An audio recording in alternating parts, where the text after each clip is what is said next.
All right, hello and welcome to my Scrivener tutorial, specifically how I use Scrivener when I'm working during NaNoWriMo, which is National Novel Writing Month, and it happens every year in November. This is part 2 of my Nano Prep series, so I will go ahead and leave a link in the description for part 1, which is where I kind of shared the different physical prep tools that I use. So my journals, tracking charts, worksheets, things like that. But without further ado, let's go ahead and get started. You can see here that when you open the Scrivener program on your computer, it will give you different options for the type of document you want to start. So what's really cool about this is if you do script writing or like specific types of pieces, it does give you templates. In particular, I think the script writing one is cool because I know a lot of the way they do their spacing and margins and things like that is very particular. And if you click on the script writing template, it gives you, it like defaults everything the way it needs to be. So that's really cool. For me though, I like to do blank projects just so that I can create the way that it is organized. So depending on what I'm doing, there's not necessarily like a template that would work in every instance. So we're going to go ahead and click on the blank template, and I'm just going to put, let's just call it practice for now. All right, so we're going to create that document.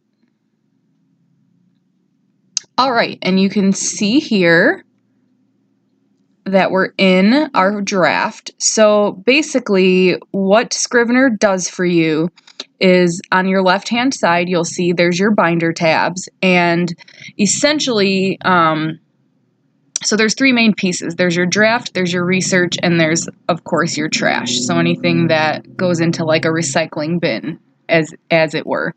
So your draft is going to contain the bulk of your piece. At the end of your writing, what you can do is compile all the data that is built up in your draft, and it'll create basically like a book or one big document. It'll put all your pieces together essentially. Your research is just that. It could be links, it could be photos, it could be worksheets, whatever it is. But anything at the end of your project that's still in the research tab does not get included when it compiles your project into one piece. So anyway, here's your draft. If you click this little arrow here on the left, you'll see any of the individual documents that get built into it now show up beneath it. So it's just like your little subfolders. And this little green button here, add item, that's kind of what you'll use to build piece by piece. So I like to go in and choose specifically what it is that you want to add to the draft. So if you already have like Word documents or anything like that, you can add them this way by importing the files.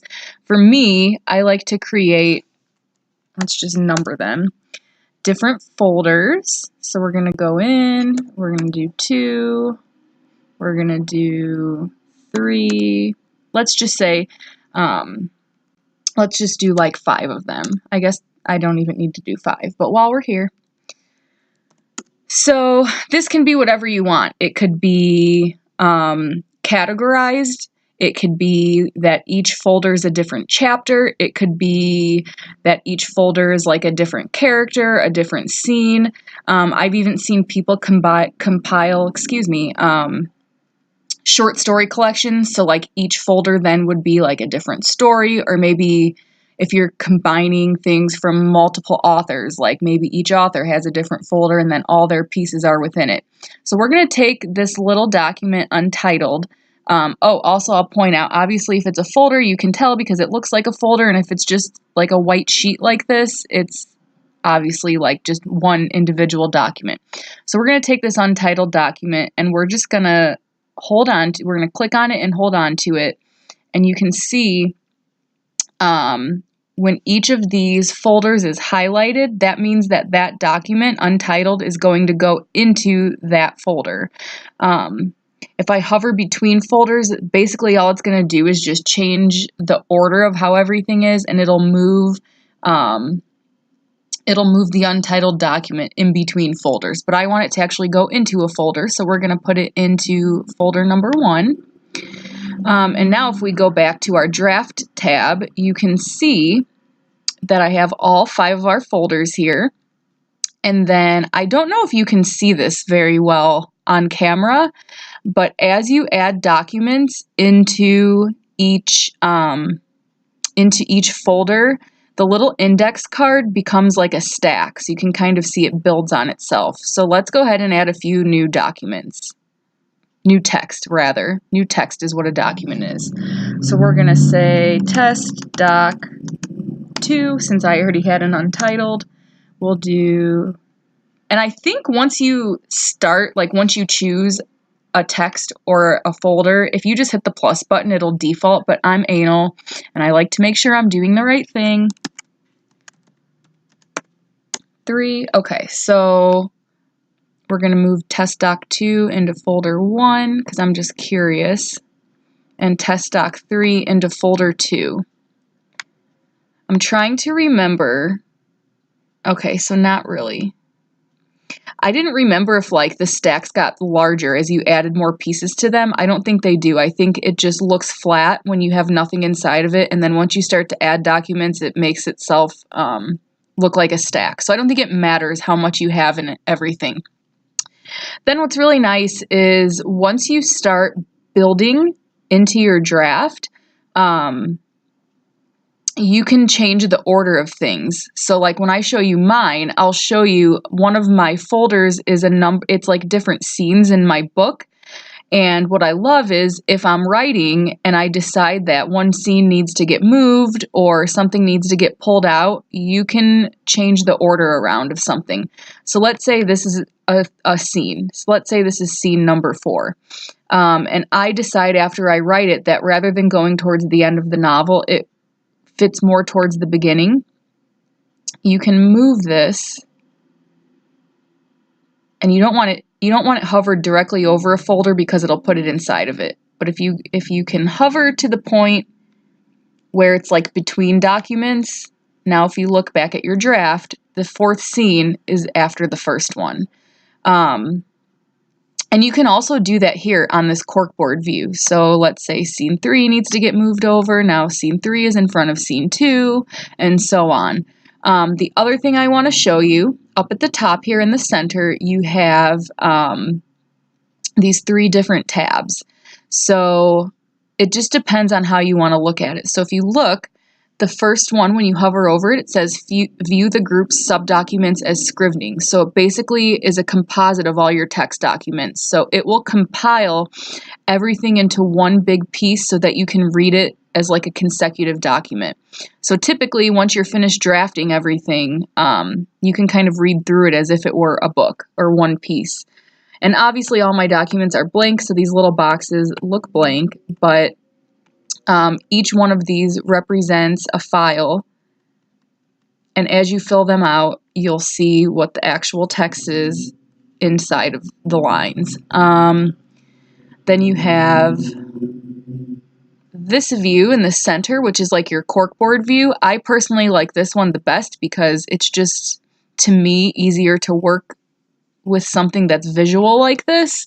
Like I said, especially for the purpose of reordering your documents. When I'm drafting a novel, that tends to be something I do a lot, is move pieces around, and this just gives me a better overall view of what I'm doing. Then this, basically all it does is it lets you view your draft the same way it's set up in the binder, only a larger view of it. Okay, so yeah, that's how that works. I almost never use this. I would say 99% of the time when I'm working, at least when it's on a novel, I use this corkboard view. Now, I'm not going to go into Scrivener and do a full-blown tutorial. That could be a separate video, so if you're interested in something like that, let me know, and I will get more in depth when it comes to like exactly how you use Scrivener. I just wanted to get in there really quick and show you guys how I start a template, or how I start every document when I'm working on drafting a new piece. So I start with that blank template.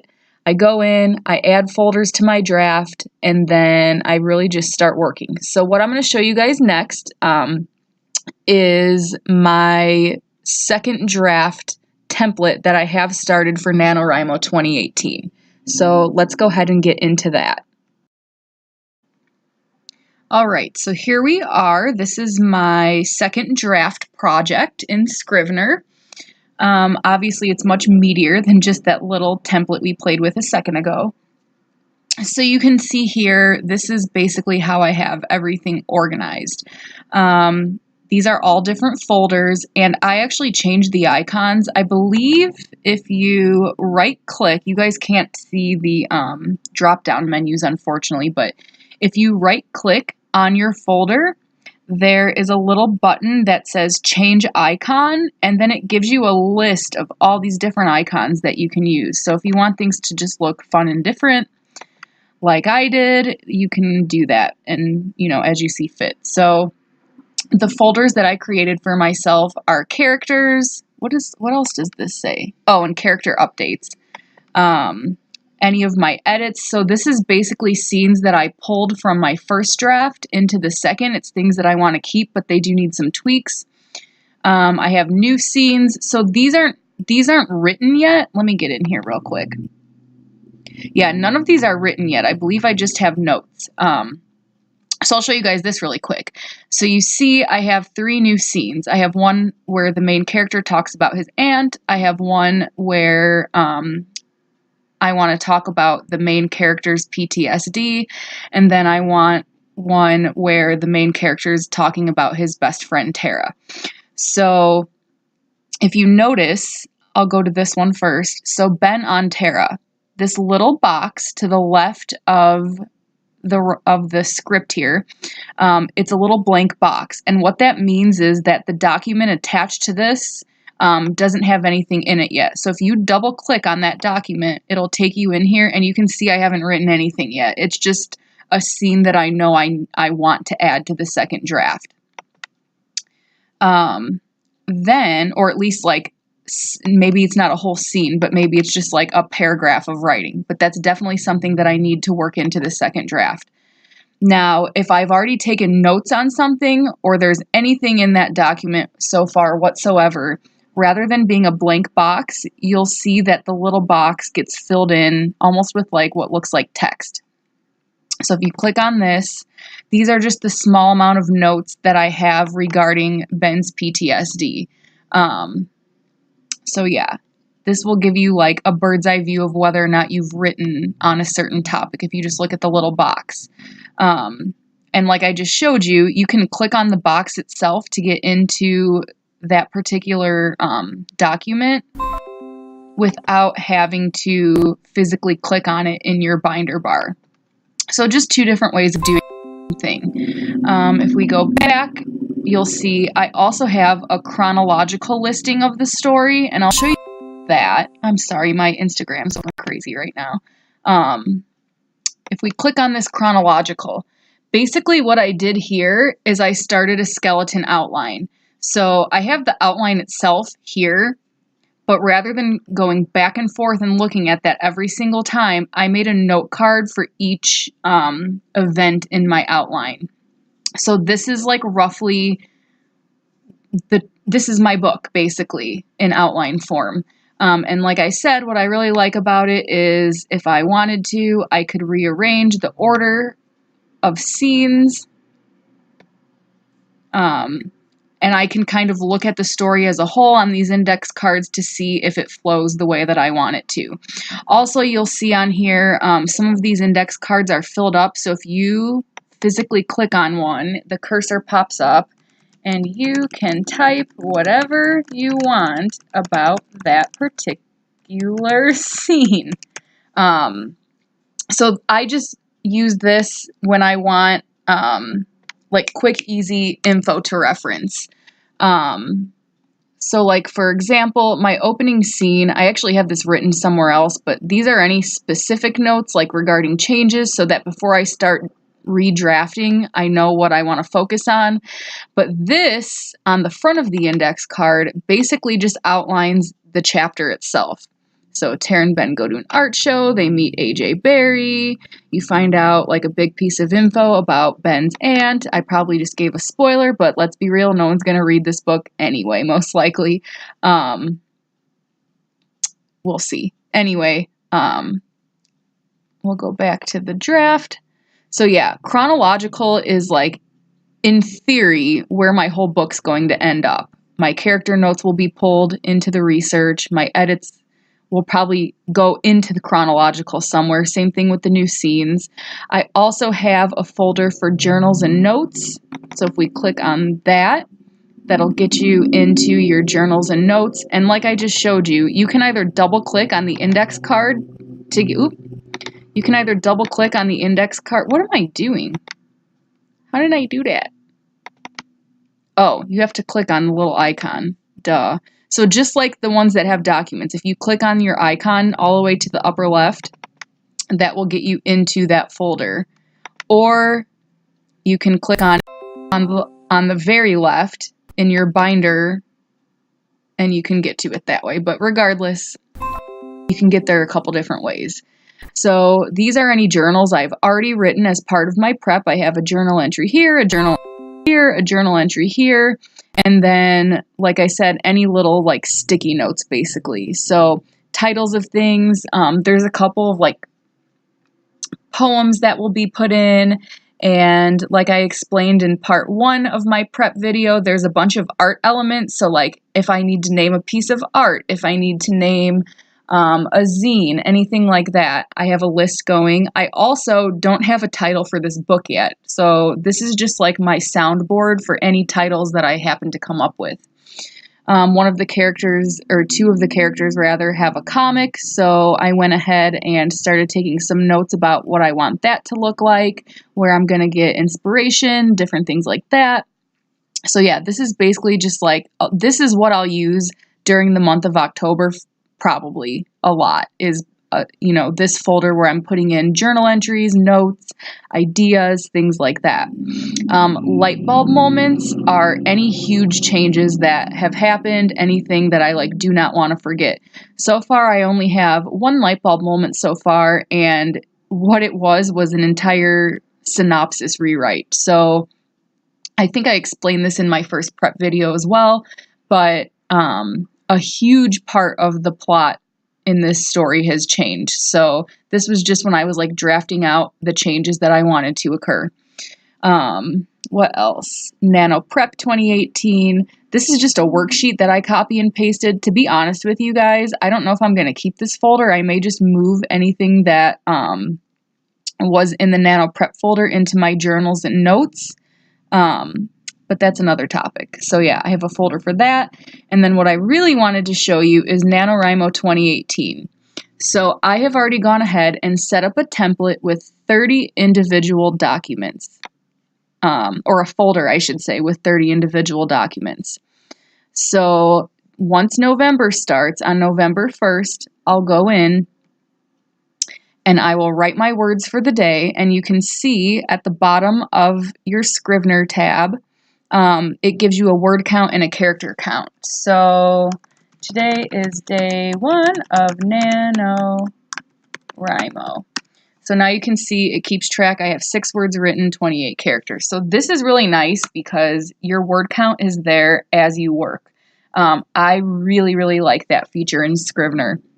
And then after I finish writing for the day, I'll go back and I'll do my daily word count. And then, of course, on the first day, the cumulative is going to be the same. But as I go forward day after day, I can keep track of my word count in here.